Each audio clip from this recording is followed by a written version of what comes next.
Alrighty guys, so my name is Joseph. I am a automotive engineering student at Ferris State University, and today I'm going to break down some easy little tips and tricks, I guess just tips really, on how to read a service manual for your car. A lot of what we do nowadays has become digitized, and it's not so common to really understand how to read a service manual outside of clicking on the search bar, hitting Control F, finding your stuff that way. Super simple. And some service manuals are just going to have better imagery for a very specific car that you're working on than ALLDATA or ProDemand will. And I'm not talking bad about those. Those are great resources that we have nowadays, but you're not always going to have that accessibility depending on your situation. And I'd rather spend $30 on a book, on a Haynes book, than a service manual for the most part. So, in case you don't know what I'm talking about these bad boys that are also called Chiltons. Super common. You've probably seen these before. If you walk into AutoZone, they're usually somewhere around the exhaust stuff because it's accessible, easy to get, not hard to find. And today, I'm going to show you how to read them, understand what you're reading, kind of digest it, so you can use it to work on your car and get that problem you've been wanting to get fixed. So we're going to get right over there and get right to it. Alright, so right out the gate we got the front cover right here. I also grabbed this because if you're feeling fancy, you can always have a service manual sitting around. Now these are for my personal cars, so yes, they are a little bit clean, which I do generally try to keep my tools clean after I get done using them, so same for service manual, but it's kind of hard, so you've got a little bit of grime on the sides. It doesn't matter though. Anyway, haven't really had to do a whole lot to this car because it's been a really good car to me. Anyway, so starting right off, this is an important section right here. You've got your chapters that go over each and every little section, explaining what's in that section. You have parts to some of them, and if you look right here, this is a good example of why you have parts. So chapter 2, part A, you've got 4-cylinder. Part B, you've got 6-cylinder. And for C, you've got your general overhaul procedure. And then, A, B kind of makes sense whenever you start getting into it, right? And some of them are just broken down because they're really big sections. Like your electrical section right here, it's broken down into 2 sections in these, but it's all in one book. In these older service manuals, you've got this little guy, your electrical, get that glare off of there, and then you've got your engine, chassis, and body, which is just how they're broken down. But they're going to be set up generally the exact same way as this, and this is going to make the most sense. So, going on, we've got a little explanation on it, yada yada yada. You've got your tools that you need to do certain things, and you've got this very important one right here. This is thread size. Very important to make sure you don't turn that 4-hour job into a 4-week job or 4-day job. You've got specialty tools right here, what they look like, and the book will indicate when you need to use these tools. Flipping on, we've got your jacking and towing points. These are really good at that.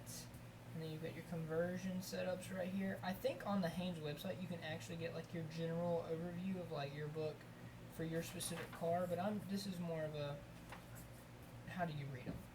So we know what chapter we need to go to. Cool. But what if we don't know what chapter we need to go to? We need to do a proper diagnostic. But we're not a trained technician. That's where this section comes in. Troubleshooting. You've got all sorts of problems and all sorts of probable causes listed off to the side. Super nice. Super set up, super organized. Makes, the diagnostic process super easy. And I mean, there's a ton in here. And then you've got diagrams galore to kind of break down for you. But let's go to a chapter. Let's flip in here. Alright, so we are now on chapter 2, part B. So this is going to be our 6-cylinder engine of this variant. But it'll have these pictures up at the top showing you a really good example of what you're doing in the spot. But say you're looking for like something super specific and you just got a word. Well, you flip to the back and just like every book ever, nope, skipping ahead on me. And just like every book ever, you've got an index. All the letters and all the beauty marks in there. And then you've got a list of books you can buy for it. And then you've got this real interesting thing. You can tell a lot from your engine from your ignition. And you can pull these spark plugs, and it gives you a diagram. Just imagery. Something you can tell what's going on in your engine by using the back of the book. That's really nice. I've used this plenty of times, mainly on my Eclipse, which I do have the Haynes book for that. It does not look as clean as this one though. And then, this is the part I was trying to get to. And then in the back, if you've got an electrical problem and you feel like dealing with it, you've got wiring diagrams, and it is the full thing. Trust me, my Eclipse Haynes book, I cross-reference with this one all the time, and it's pretty much, identical.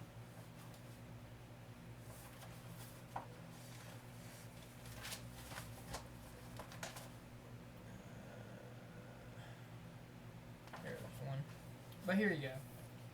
These aren't the same, but you've got this diagram, that diagram. They look a little bit different, but this car is post OBD2, so there's a lot more electronics on it for getting a easier scan.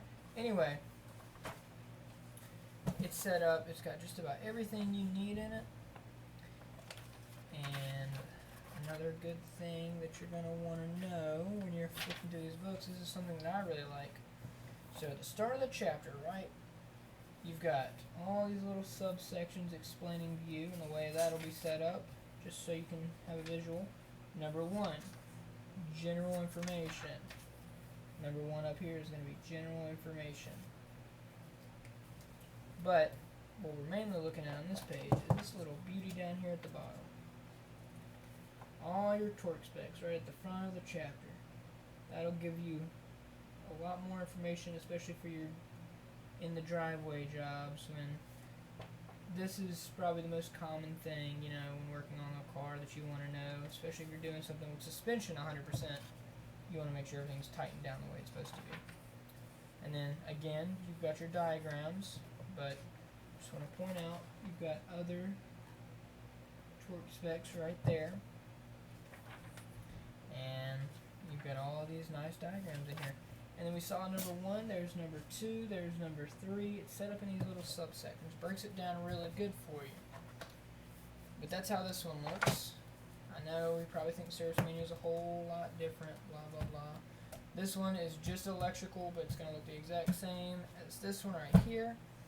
You're going to pop this bad boy open. We're going to start the same way with chapters.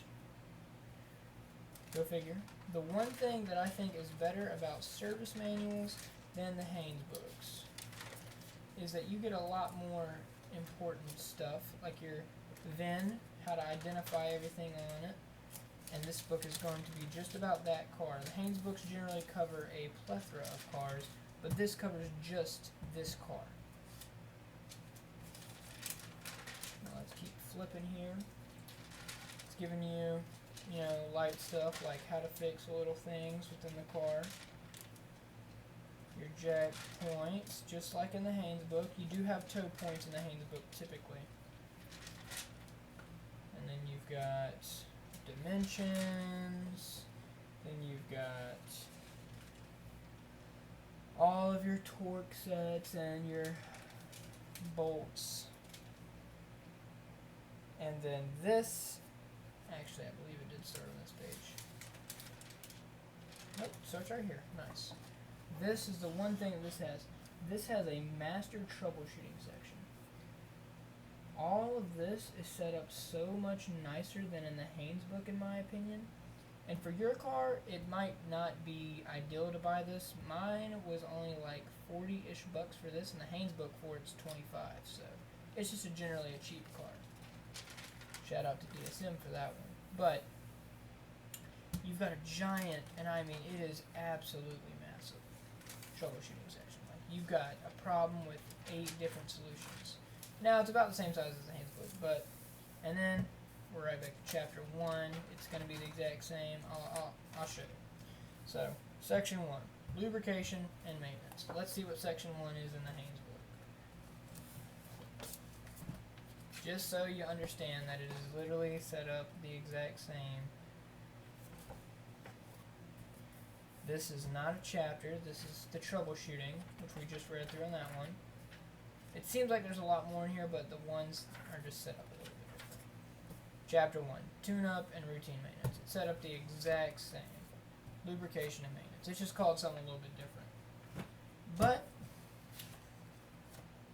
that is how you read a Haynes repair manual and a service manual. If you have any comments or any ways I could have done anything better, please put that on the video. This is my first YouTube video. I've never really known what to record for YouTube, so I figured I'd start with something that I feel like, you know, my friends are always like, wow, it's a service manual, so I feel like this is a good thing to start off with and explain. But if you did watch the video, I appreciate you watching it. I hope that this makes reading a manual not so scary or daunting to you. And if you've got a DSM, let me know. But let me know if your build goes good, or if your maintenance or your oil change, I don't care if it's an oil change or you're re-inflating your tire and you used one of these. Let me know. I appreciate it. Y'all have a blessed day, and go Dogs.